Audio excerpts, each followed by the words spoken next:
大家好，开始今天的分享之前，希望你能给人间烟火点个订阅，我将会分享更多优质的内容。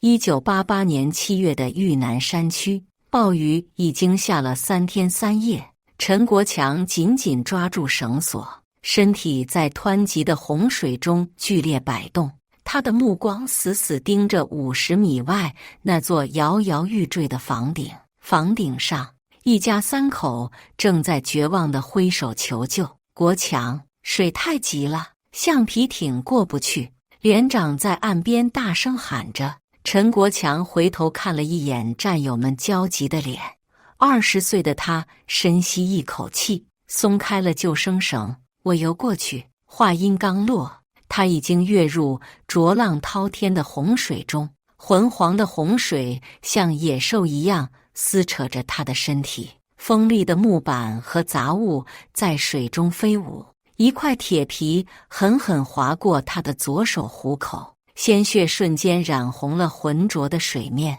陈国强咬紧牙关，拼命向前游去。40米、30米、20米，房顶上的中年男子看到了游过来的身影。快看，有人来救我们了！男子声音里带着哭腔。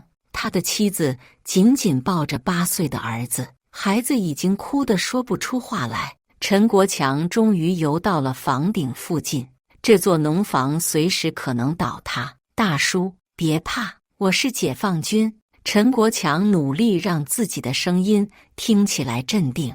中年男子泪流满面，解放军同志，我叫刘天明，这是我爱人张慧娟，儿子刘小雨。好，我先救孩子。陈国强伸出双臂，刘天明小心翼翼地将儿子递向陈国强。小男孩刘小雨紧紧抱住陈国强的脖子。解放军叔叔，我怕。孩子的声音在陈国强耳边颤抖。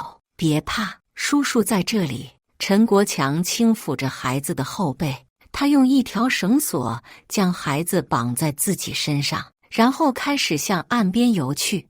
岸上的战友们早已准备好救生圈。第一次往返，孩子安全上岸，陈国强没有停歇，立即返回。第2次，他救起了张慧娟，女人在岸边不停地说着感谢的话。第3次往返时，陈国强的体力已经严重透支，刘天明是最重的一个。在距离岸边还有10米的时候，一个巨浪打来，两人同时被卷入水底。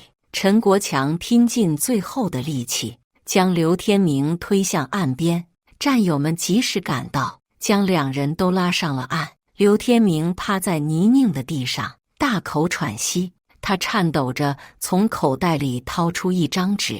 同志，这是我的联系方式，我一定要报答你。一阵风吹过，那张湿透的纸片瞬间被风卷走，在昏暗的雨夜中消失不见。刘天明绝望地伸出手，想要抓住那张纸。我的恩人，我连你的名字都不知道。他跪在泥地上，泪水和雨水混在一起。陈国强虚弱地摆摆手，不用报答，这是我们应该做的。洪水退去后，部队很快转移到其他地区，刘天明一家被安排到了县城的安置点。从此，双方失去了联系，只有陈国强左手虎口上的疤痕，记录着那个雨夜的惊心动魄。陈国强在部队里很快成了救灾英雄。1989年，他参加了抗震救灾。1992年，他又参加了防汛抢险。每一次任务，他都冲在最前面。连队的墙上挂满了他的荣誉证书。国强，你小子真是好样的！连长拍着他的肩膀。首长，这是我应该做的。1996年春天，陈国强接到家里的电话。电话里传来母亲哽咽的声音：“儿子，你爸爸住院了，大夫说是肝硬化晚期。”陈国强感觉天塌了下来。妈，我马上请假回来。别回来，家里花光了所有积蓄，还欠了5万多外债，母亲的声音越来越小。你妹妹小雨马上要高考了，学费还没着落。陈国强握着电话的手在颤抖。妈，儿子，妈求你了，退伍回来吧，家里真的撑不住了。那天晚上，陈国强一个人坐在宿舍里，看着窗外的星空发呆。副连长走进来，坐在他身边。国强，我听说了你家的情况。副连长，我组织上已经研究过了，如果你愿意留队，可以破格提拔你当副连长。陈国强的眼睛一亮，又很快暗淡下来。副连长，我爸等不了了。1998年3月，陈国强含泪告别了军营。临走时，全连的战友都来送他。国强，你是好样的，兄弟，以后有困难就说话。陈国强背着简单的行李走出军营大门，春风吹在脸上，带着一丝凉意。回到县城后，陈国强四处找工作。他先在一家小工厂当工人，每月工资只有400块钱，根本无法解决家里的困难。爸，您再坚持一下，我想办法弄钱给您治病。父亲躺在病床上，已经瘦得不成样子。儿子，别为我操心了，你照顾好你妈和小雨就行。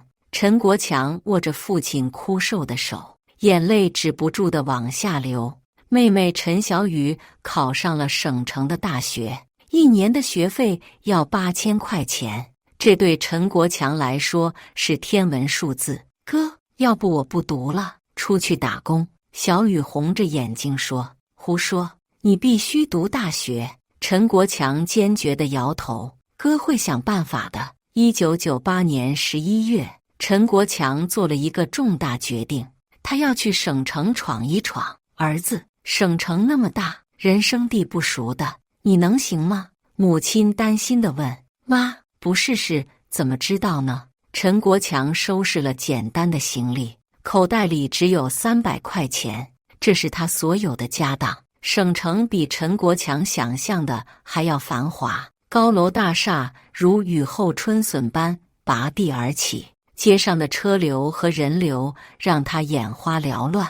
他找了一家最便宜的地下室住下，每个月租金150块钱，房间只有6平米，没有窗户，潮湿阴暗，老鼠经常光顾。陈国强开始四处找工作。他的简历很简单，退伍军人，高中学历。在这个学历至上的年代，他处处碰壁。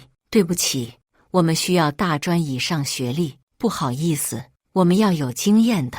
你的条件不太符合我们的要求。1个月过去了，陈国强还是没有找到工作，口袋里的钱越来越少。他每天只吃1顿饭，有时候饿得受不了，就喝白开水充饥。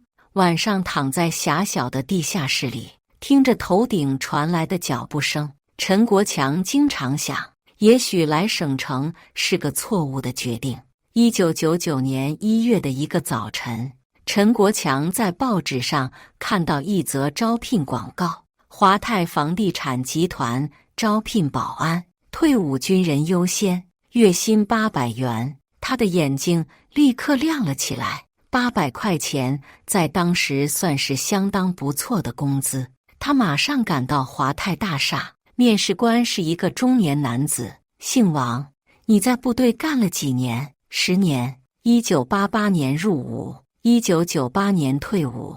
参加过什么任务？抗洪救灾、抗震救灾、防汛抢险。王经理满意地点点头。我们就需要你这样的人，明天开始上班。陈国强激动得差点跳起来。谢谢王经理，我一定好好干。第2天，陈国强穿上保安制服，站在华泰大厦的大堂里。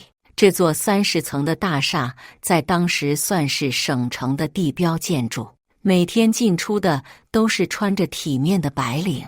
陈国强挺直腰板，认真地执行着每一项工作。他的班长是一个叫老李的保安，已经在这里干了3年。小陈，这个工作挺不错的，就是有点枯燥。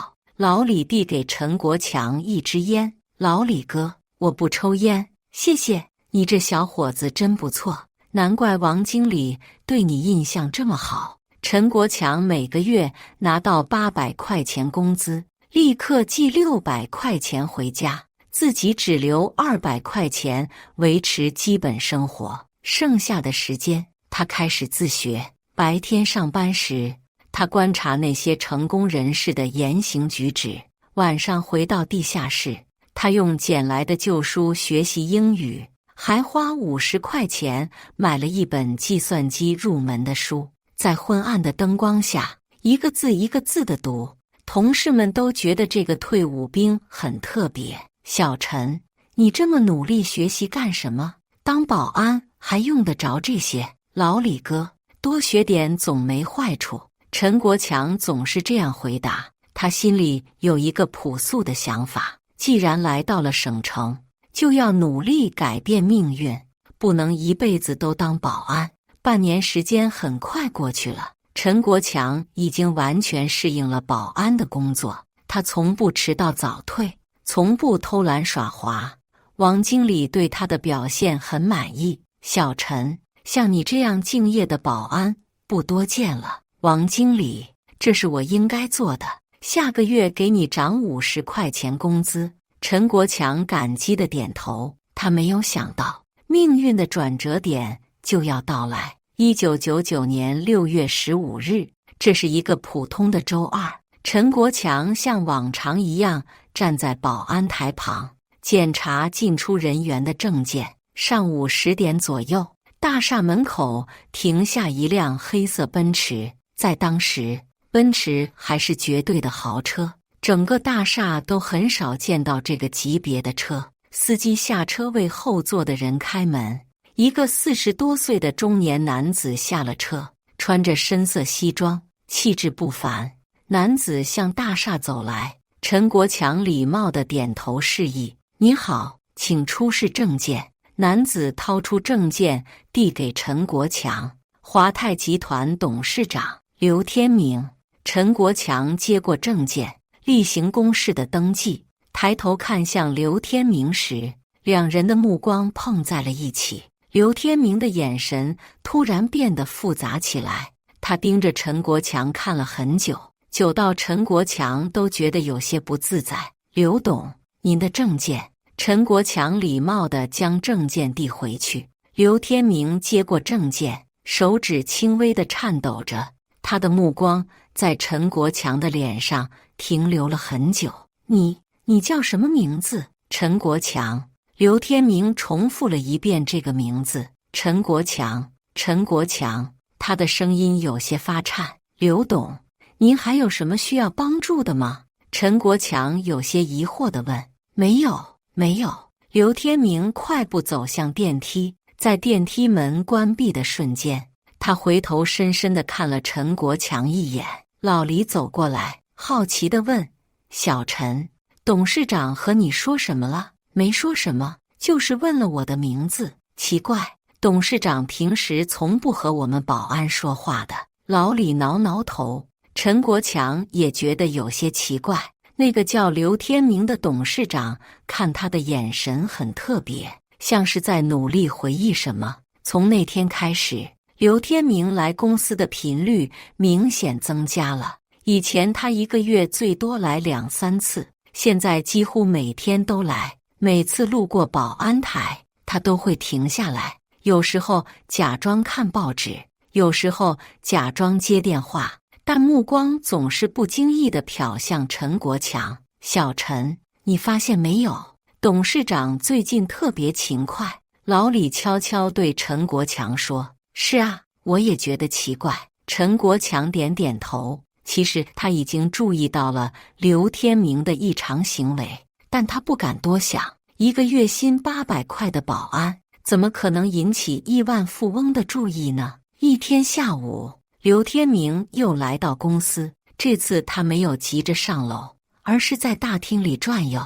陈国强注意到刘天明的目光一直在观察自己。当陈国强写字时，刘天明看他握笔的手势，当陈国强站立时，刘天明看他的身材体型，最重要的是，刘天明的目光经常停留在陈国强的左手上，准确地说，是左手虎口的位置，那里有一道细长的疤痕。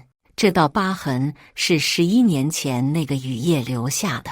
刘天明看到这道疤痕时，眼神变得异常激动，他的呼吸都变得急促起来，但他努力克制着自己的情绪，装作若无其事的样子。又过了几天，刘天明终于下定了决心，他要亲自确认一下自己的猜测。那天傍晚，陈国强准备下班，刘天明突然走到保安台前：“小陈，你等一下。刘董，你有什么吩咐？”“明天上午10点，你到我办公室来一趟。”刘天明的声音有些紧张。“好的，刘董。”陈国强不知道董事长找自己有什么事，心里忐忑不安。老李在旁边羡慕地说：“小陈，你要发财了，董事长亲自召见你。”“老李哥，别开玩笑了。”陈国强苦笑着摇摇头，他怎么也想不到，这次谈话将彻底改变他的命运。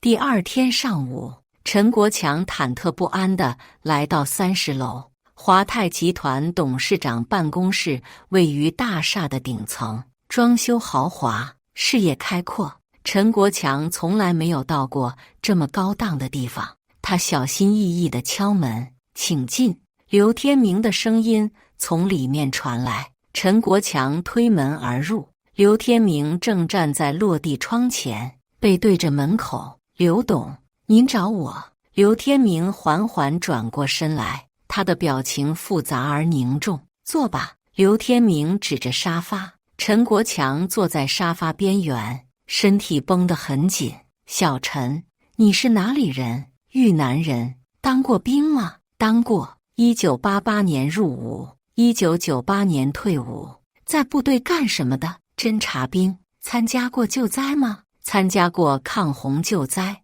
刘天明的呼吸变得急促起来。1988年夏天，豫南那场大洪水，你还记得吗？陈国强点点头，记得，那是我参加的第一次救灾任务。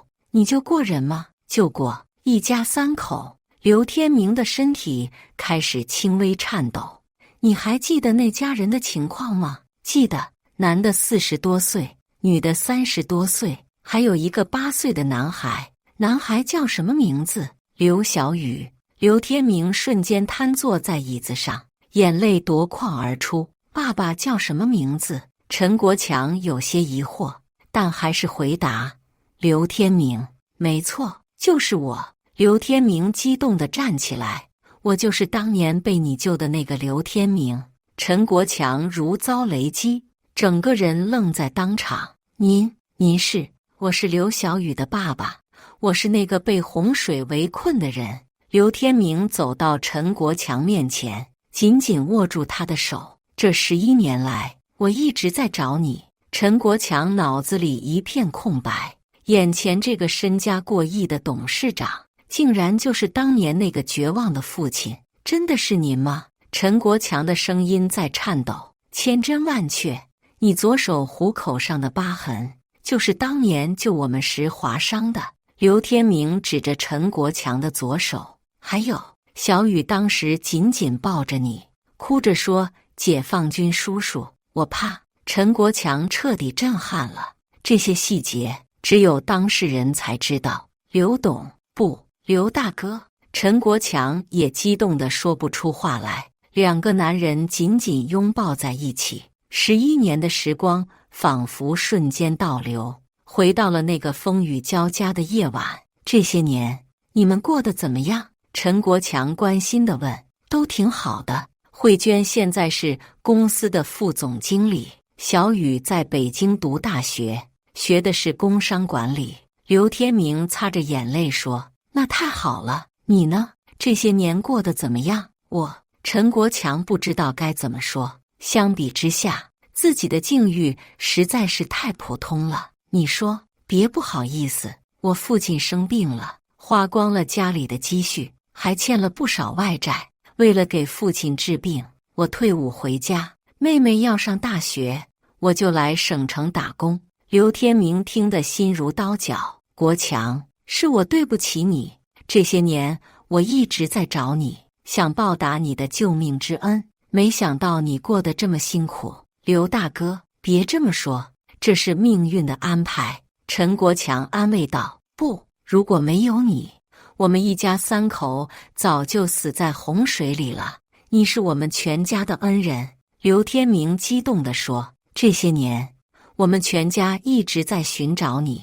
我在报纸上登过寻人启事，在电视台播过寻人节目，甚至雇了私人侦探到处打听，但是一直没有消息。没想到你就在我的公司楼下。陈国强也很感慨。是啊，这个世界真是太小了。国强，现在我终于找到你了，我一定要好好报答你。刘天明握着陈国强的手。刘大哥，不用报答，真的不用。当年救你们是我作为军人应该做的，现在我有工作，能养活自己，就很满足了。国强，你听我说。刘天明缓缓走到办公桌前，打开抽屉，小心翼翼取出一个发黄的信封，双手微微颤抖，仿佛捧着珍贵圣物。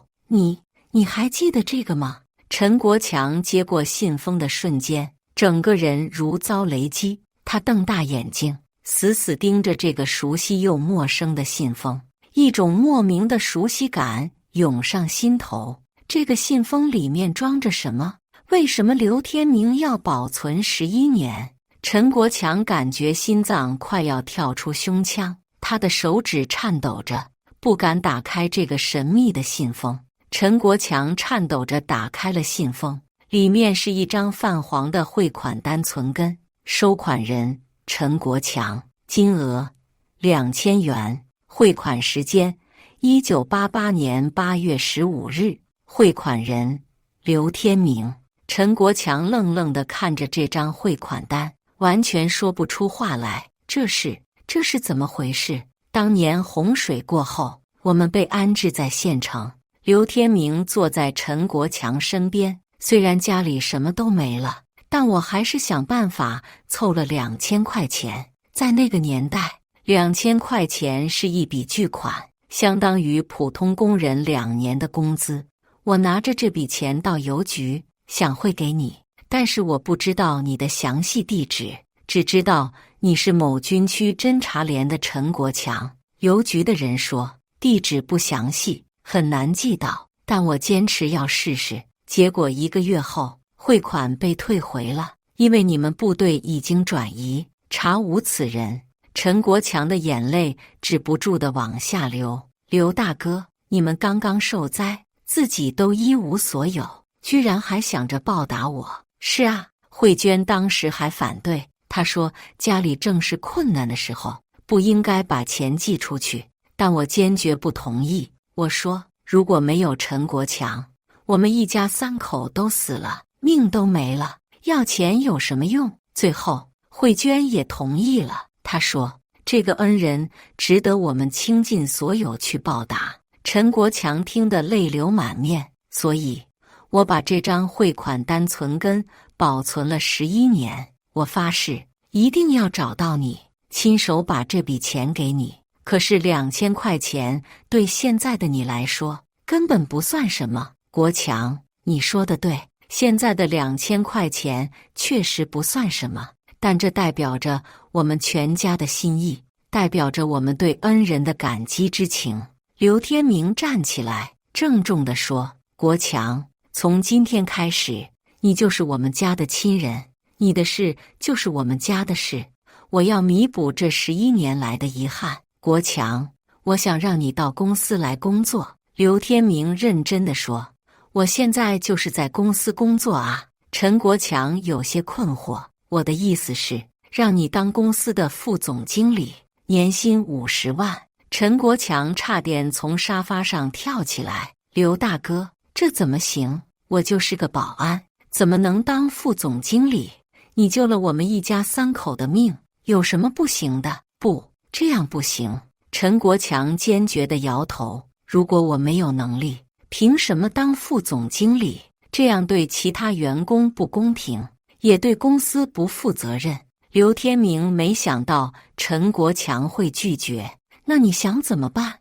我想凭自己的能力工作。如果我有能力，自然会得到提升。如果没有能力，就算你给我再高的职位，我也不会要。刘天明深深地看着陈国强，这个朴实的退伍兵，品格真是高尚。好，我答应你，我给你一个公平的机会，让你从业务员做起，凭你自己的能力获得提升。但是工资我要给你调整到月薪5000元，这个总可以吧？陈国强想了想，点点头。那好，我接受。明天你就到销售部报道。销售经理姓张，人很不错，他会教你怎么做业务。谢谢刘大哥给我这个机会，别叫刘大哥了，叫我天明哥。好的，天明哥。当天晚上，陈国强给家里打了电话。妈，我有好消息告诉你。什么好消息？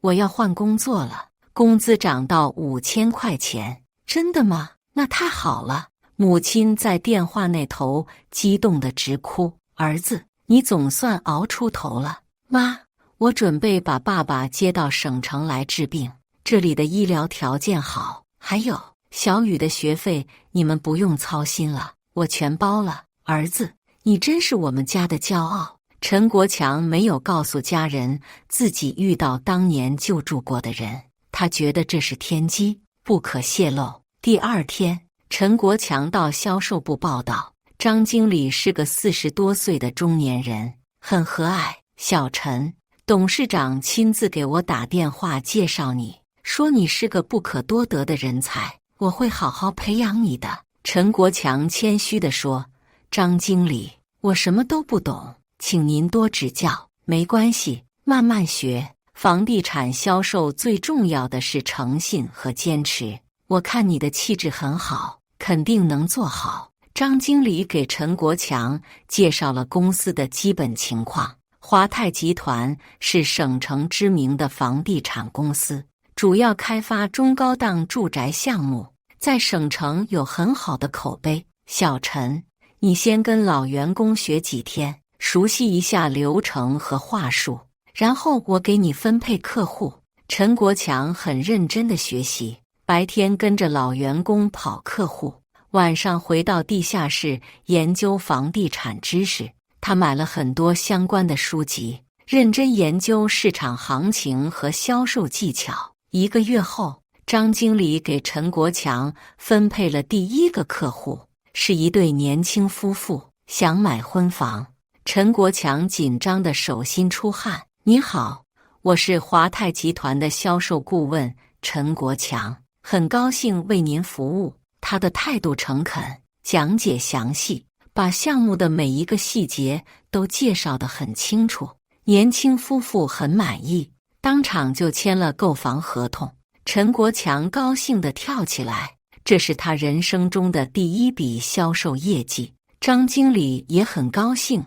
小陈，不错嘛，第1次就成功了，谢谢张经理的指导，这是你自己的功劳，我只是给了你一些建议。有了第1次成功，陈国强更有信心了。他每天都很早到公司，主动联系客户，约看房，对每一个客户都非常用心。即使客户最后没有买房，他也会耐心解答问题。很多客户都被他的真诚打动了，纷纷介绍朋友来买房。3个月后，陈国强成了销售部的销售冠军。小陈，你这个月卖了8套房子，创造了公司的新纪录。张经理兴奋地宣布，同事们都对这个新来的保安刮目相看。国强，你太厉害了。是啊，我们老员工都比不上你，你有什么秘诀？陈国强笑着说，没有什么秘诀，就是诚心诚意地为客户服务，把客户当成自己的朋友，真心替他们着想。刘天明听说陈国强的业绩后非常高兴，但他没有特殊照顾，一切都按公司制度来。陈国强用自己的实力证明了他的能力。半年后，陈国强把父亲接到了省城，在最好的医院给父亲治病。虽然花费不菲，但陈国强毫不心疼。爸，您放心治病，钱的事我来想办法。儿子，你现在真的不一样了。父亲欣慰地说，我就知道我的儿子不是普通人。陈国强也搬出了地下室，租了一套2居室的房子，把父母都接过来住。一家人终于团聚了。妹妹小雨也经常从学校回来看望父母。哥，你现在真的很厉害，什么厉害不厉害的，都是被生活逼的。不对，我觉得你身上有一种特质。什么特质？责任感和坚韧不拔的精神，这是当兵练出来的。陈国强没有告诉家人他和刘天明的关系，他觉得这是2个人之间的秘密，不需要让更多人知道。1999年年底，华泰集团遇到了一次严重危机，公司最大的项目华泰花园出现了质量问题，有业主投诉说房屋漏水、墙体开裂。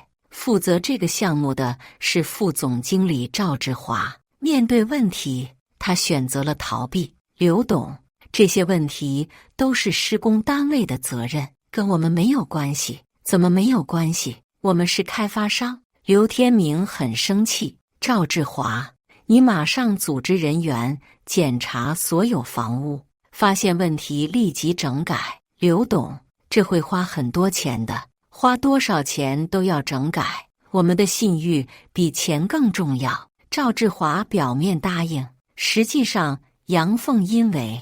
他觉得这些小问题不值得大惊小怪。谁知道问题越来越严重，更多的业主开始投诉，甚至有媒体开始关注这件事。华泰集团工程质量堪忧，业主维权无门，这样的标题出现在报纸上。刘天明急得焦头烂额。就在这个关键时刻，赵志华突然失踪了，据说是携带公司资金潜逃了。这个混蛋，关键时刻跑了！刘天明愤怒地拍桌子。公司上下一片混乱，华泰花园项目群龙无首，业主们聚集在公司楼下抗议，还我血汗钱！华泰集团是骗子公司！愤怒的喊声传到了30楼的董事长办公室。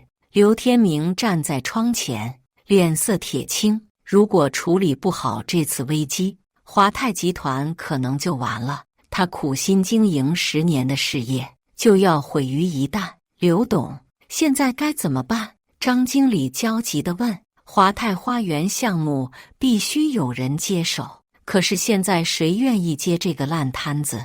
刘天明陷入了深思。这时，陈国强敲门进来。天明哥，我听说公司遇到困难了。国强，你来得正好，我正在想办法解决华泰花园的问题，你有什么建议吗？陈国强想了想说，天明哥，我觉得首先要安抚业主的情绪，然后彻底检查所有房屋，该整改的整改，该赔偿的赔偿。虽然会损失一些钱，但能保住公司的信誉。说得对，就应该这么做。刘天明赞同的点头。可是现在没有人来负责这个项目，我来负责。陈国强毫不犹豫地说。你？刘天明有些惊讶。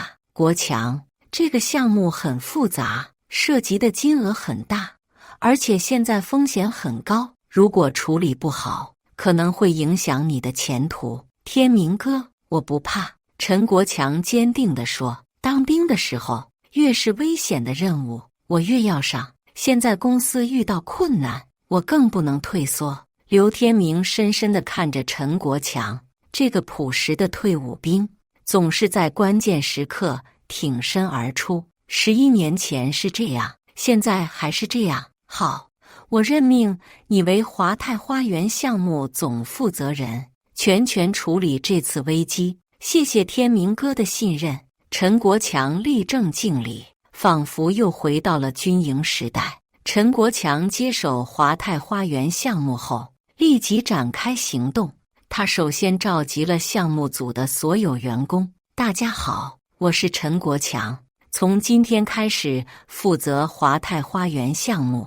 我知道大家对我不熟悉，也可能有疑虑，但请相信，我会尽全力解决所有问题。项目组的员工面面相觑。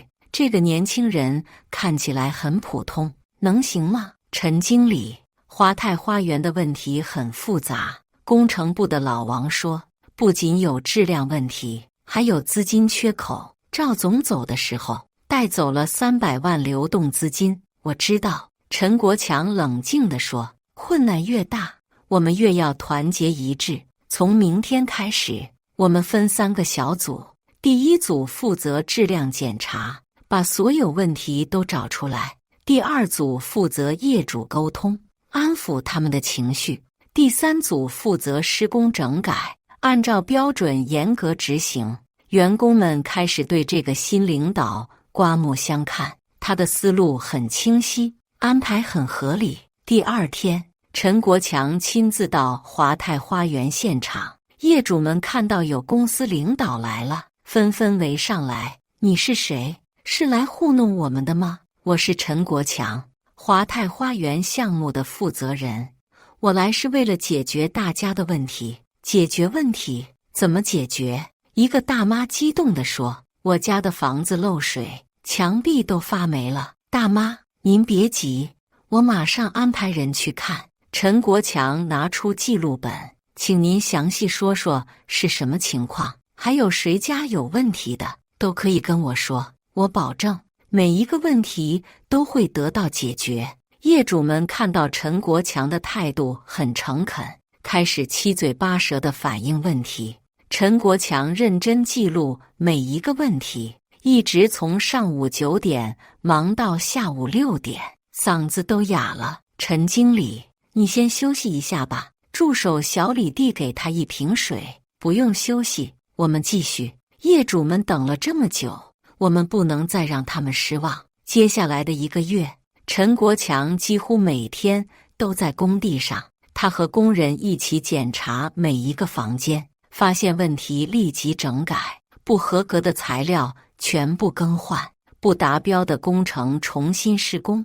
陈经理，这样搞下去，我们要赔很多钱。财务经理担心地说，该赔的钱必须赔。